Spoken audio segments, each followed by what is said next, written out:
皆さん、はじめまして。私は日本にある全国食肉学校という食肉の学校から来ました佐又弘樹と申します。本日はよろしくお願いいたします。皆さんご存知の通り、牛肉には13のパーツが存在します。その中でもロイン系と呼ばれるリブロース、サーロイン、ヒレ肉は非常に肉質が優れていて、安定した肉質の供給ができる。これが最大のメリットになっております。ただ、そのロイン系以外にも腕や肩ロース、共腹、ももなど多種多様な部位が牛肉には存在します。今回はその中のもも肉につきまして和牛の魅力を皆さんにお伝えしたいと思っております。特にそのももの大きな特徴としては、多種多様な小割り部位が存在し、それにより形であったり見た目であったり食感であったりいろいろな違いが生まれてきます。使う側としては料理のバリエーションに非常に深く扱いやすいというところで面白みのある食材となっております。今回はその魅力をぜひ存分にお伝えしたいと思っております。それではこれよりももの説明をしたいと思います。こちらにありますのはその中でも外ももの中肉という部位になります。非常にきれいなサシが入っております。ももは大きく分けてですね、内もも、外もも、新玉、卵一、4つの部位に分割することができるんですけども、その中でもこの外ももはももの一番外側に位置する部位になります。またその外ももなんですけども、さらに4つに小割りすることができます。その中でもこちらにあるのが中肉という部位になります。その他にも四筋棒、はばき、千本と細かく分割することができるんですけども、特にこの見えますかね、非常にしっかりした肉質で味も非常に乗っています。今回はこの外ももを使ってですね、肉質を考慮して薄くスライスをしてですね、調理の方をしていきたいと思っております。筋肉の目が放射状に流れています。柵取りをするときはその筋肉の目に沿ってカットをしていきます。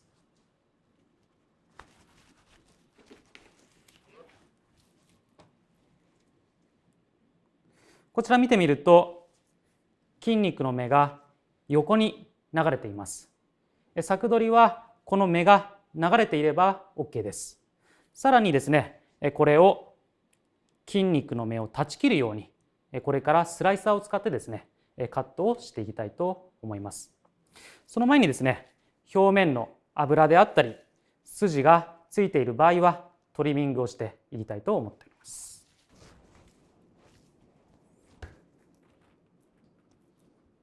脂の下にですね、このように筋が必ず入っています。この筋引きの際の基本は必ず表面の脂を削ってあげてですね、筋だけを引いてあげる。これがカッティングの基本になります。こちらで脂がまた筋がですね取れた状態になります。こちらをさらにですね扱いやすいように柵取りしていきたいと思います。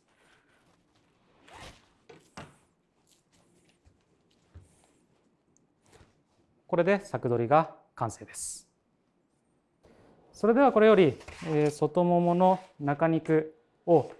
表面をですねフライパンで焼き付けていきます。その前に塩コショウで軽く下味の方していきたいと思います。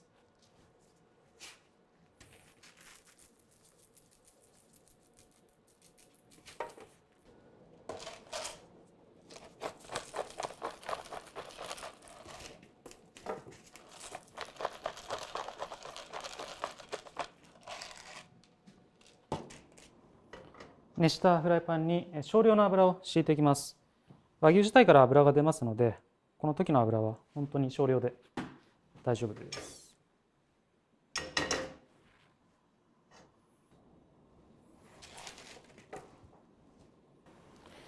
表面をしっかり香ばしく焼いたらすぐに冷却をしていきます。その後にこのブロックごとスライサーを使って薄くスライスしていきます。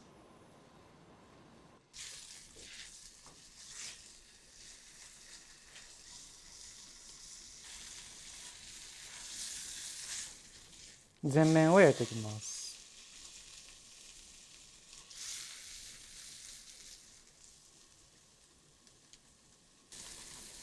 全体の表面にまんべんなく火が通ったらですね、こちらで加熱の方は終了します。これで冷凍庫の方で速やかに冷却します。それではこれより外ももの中肉をカルパッチョとして盛り付けていきたいと思います。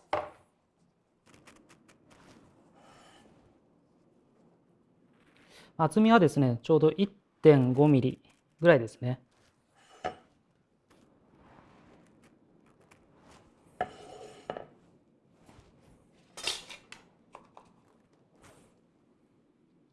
表面にフルールドセル、塩ですね、軽くしていきます。そして胡椒です。表面にです。そしたらですね、ここからソース、またサラダですね。サラダを盛り付けていきます。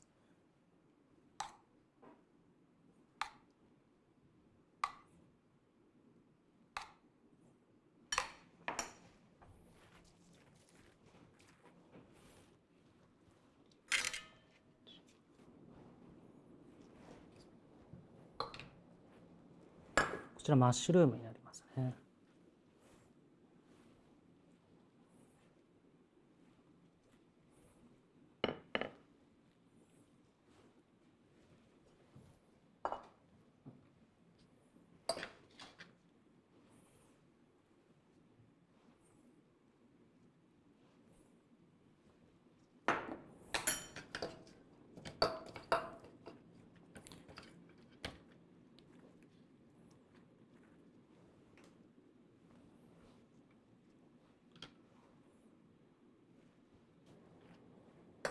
彩りのアマランサスですね。アマランサスの新芽になります。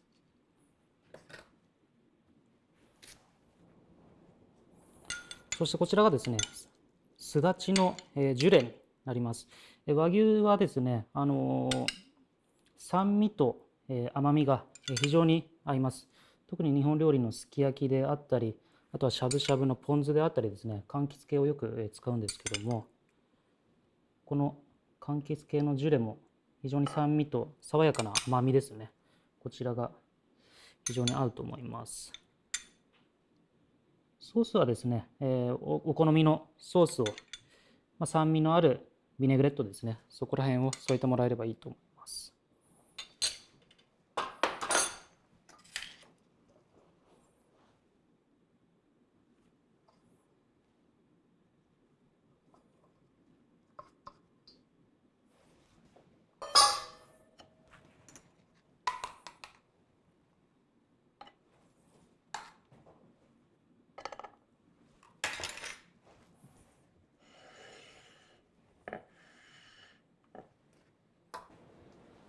こちらで外ももの中肉を使ったカルパッチョ仕立てになります。それではこれより内ももの説明をしていきたいと思います。こちらが内ももの中の大ももと小ももと呼ばれる部位になるんですけども、内ももはその名の通り足の内側に位置する部位になります。重量は非常に大きくてですね、外ももと並ぶぐらいの構成比となっております。外もも同様肉質は非常にしっかりしているんですけども、一番のポイントは一つの筋肉が非常に大きいということになります。これは筋肉と筋肉の間の筋幹脂肪であったり筋が入らないということを意味します。つまりスライスやステーキにするときに非常に大きなメリットとなります。また内ももかぶり、そして孫もも、小もも、大もも、大きく分けるとこの4つに分割することができるんですけども、その特徴として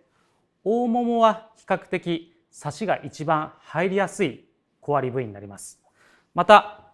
小ももは大ももに比べて肉食が非常に濃くサシが入りにくくなります。ただ肉質の面でいうと小ももの方が肉質が柔らかく、大ももの方が肉質がしっかりしている小割り部位になっております。非常に味もさっぱりとしているんですけども、ご覧の通りサシが非常にきれいに入ってありますので、口どけもよく何にでも使えるオールマイティーな部位となっております。それではこれより内もも、この大ももと小ももを先取りしていきたいと思います。先ほど説明したようにこの大ももと小ももで分割することもありますが、ここのラインを気にせず小割りすることも多々あります。焼肉であったりステーキであったりまたスライスであったり好みの柵が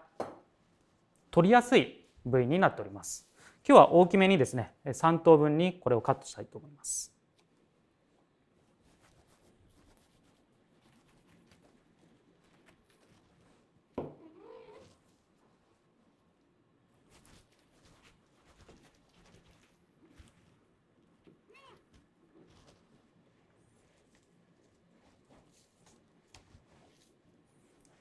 非常にですね綺麗なサシがこちら大もも側になるんですけども入っています。これをこの後スライサーを使ってですね薄めにカットしていきたいと思います。それではこの内ももをだしの中にくぐらせて火を入れていきたいと思います。だしの温度は62、3度になっております。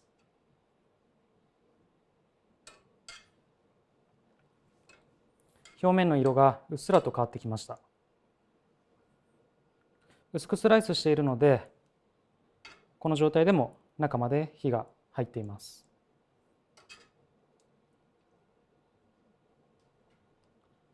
このぐらいのピンクの状態で引き上げていきます。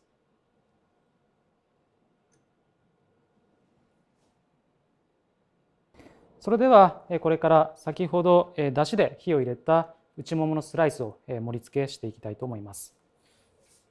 こちらがだしで味に含めたかぶになります。野菜は季節のものを使っていただければ何でも大丈夫です。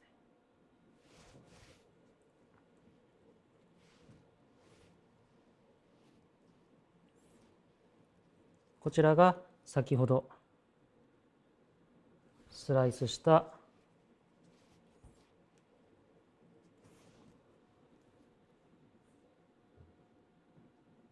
内もものスライスになりますね。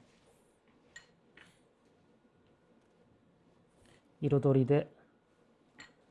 茹でた枝豆になります。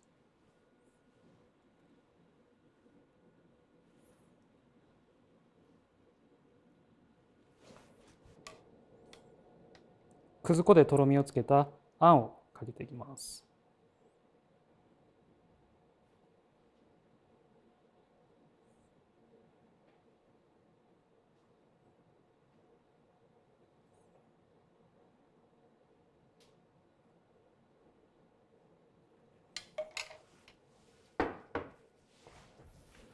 最後にあしらいとして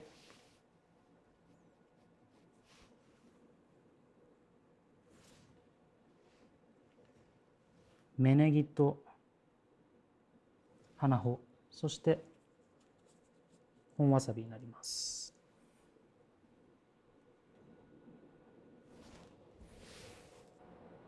こちらで完成です。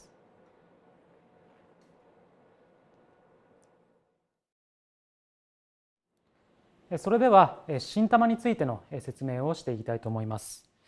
新玉はちょうど内ももと外ももの中間の位置に位置する部位になります。大きく分けますと心身、亀の子、その上に丸皮という小割り部位があります。さらに一番端っこに友三角という4つのパーツに分けることができます。それぞれの特徴なんですけども、まずこの三角形の友三角になります。非常に形が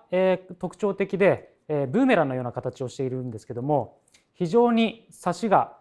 きれいに入って、この新玉の中では一番サシが入りやすい部位になります。主にはステーキであったり焼肉にすることが多い、非常に人気の高い部位になります。そして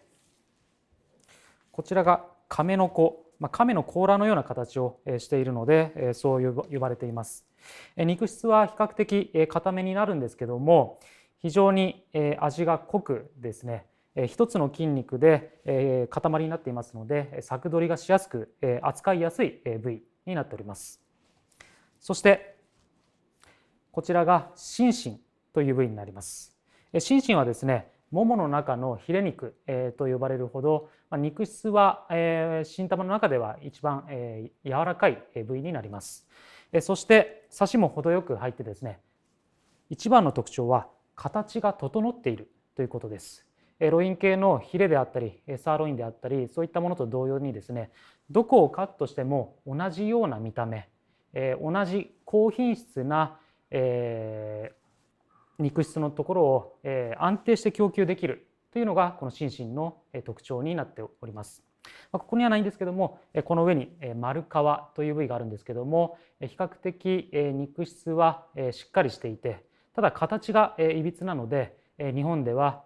薄くスライスして炒め物などに使われることが多いです。今日はその中でもこの心身を使って調理の方をしていきたいと思います。それではですね、こちらにある亀の子、また心身なんですけども、カットをしてですね、断面の方を見ていきたいと思います。こちら断面を見るとですね、実際このサシの入り具合というものが一目瞭然でわかると思います。通常この亀の子はですね、肉質がしっかりしていますので、そこまで分厚いステーキ等にはすることはないんですけども、通常であれば柵取りをしてあげて、それを焼肉にカットすることが多いです。本日はサシをきれいに見てもらうために、このまま真横に断面を見てみたいと思います。カットして。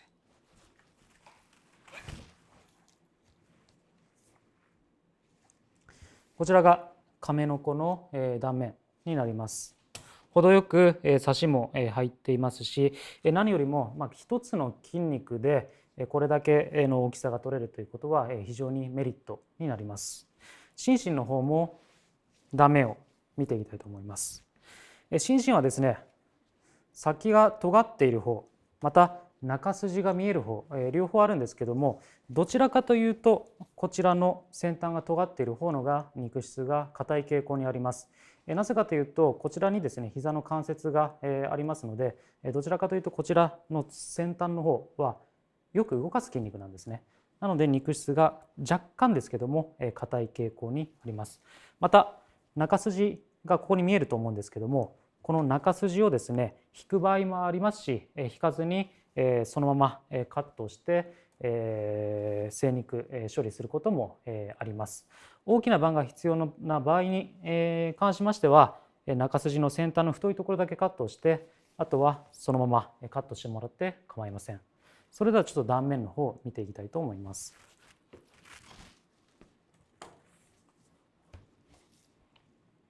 こちらが心身の断面になります。非常にサシも入っていますし、真ん中これ見えますでしょうか。こちらに中筋が入っているんですけども、この中筋に関してはそこまで口に残るものではないので、このまま食べてもらっても構いません。その他にも丸皮がありますし、この新玉という部位は多種多様な部位が存在します。特にこの人気が高い友三角なんですけども、非常にジューシーで美味しいんですけども、新玉という部位に関しましてはそれに伴って亀の子であったり心身であったり丸皮であったり他の部位が必ずついてきます。それぞれに良さがありますので、ぜひその肉質を考慮してですね、肉の厚みであったり大きさであったりそちらに変化をつけてですね、調理の方をしていただきたいなと思います。それではこれよりこの心身にパン粉をつけていきたいと思います。まずこちらにあるのが薄力粉、そしてこちら卵でも構いません。バッタ液になります。小麦粉と卵、そして牛乳を混ぜて接着剤、海苔代わりになっております。こちらが生パン粉になります。パン粉漬けをしていきたいと思います。まずはじめに塩コショウですね。下味をこちらでつけていきたいと思います。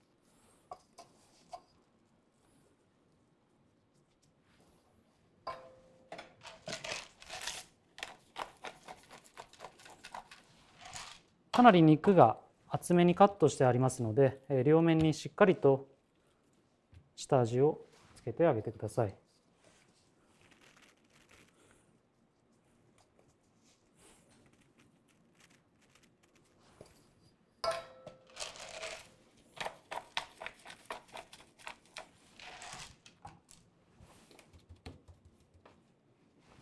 この後にですね、薄力粉の方にしっかりと全面につけて、必ずここで粉をしっかりと落としてあげてください。余分な粉はしっかり落とします。そうすることで衣がダマになりにくい状態になります。このぐらいまでしっかりと粉を落としてあげます。そしたら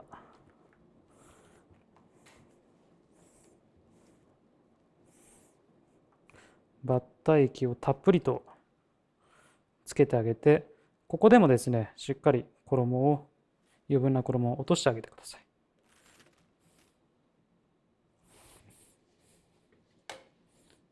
そして全体にしっかりと衣をつけてあげます。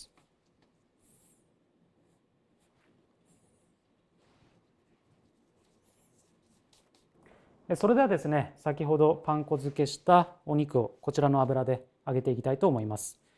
揚げ油の温度は約170度になっております。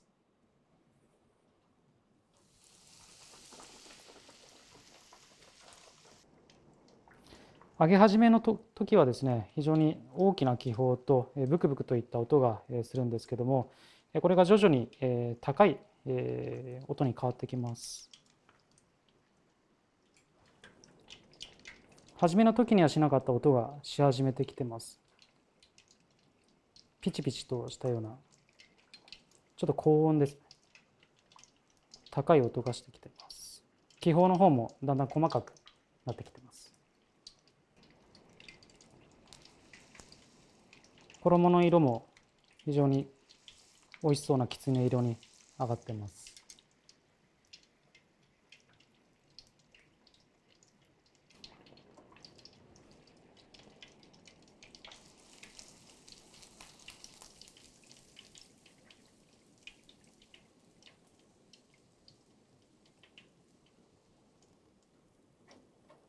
この状態だとまだ中は生なんですけども、衣が周りにあることによって蓄えられた熱、蓄熱が外に逃げにくくなります。温度っていうのは高い方から低い方、低い方から高い方に移動していくんですけども、外側に熱が逃げられないので、余熱でここからじんわりと徐々に中心にゆっくりとですね、熱が伝わっていきます。その余熱を使うことによってしっとりと牛カツを仕上げることができます。それではこれから盛り付けの方に入るんですけども、一番初めに生パン粉をつけた方の牛カツになります。こちらカッティングしていきます。非常に衣もサクッと揚がっています。中心も見てみますと、きれいなですね、火入れができていると思います。一つだけ上を見せて火の入り具合も見たいと思います。付け合わせの野菜ですね。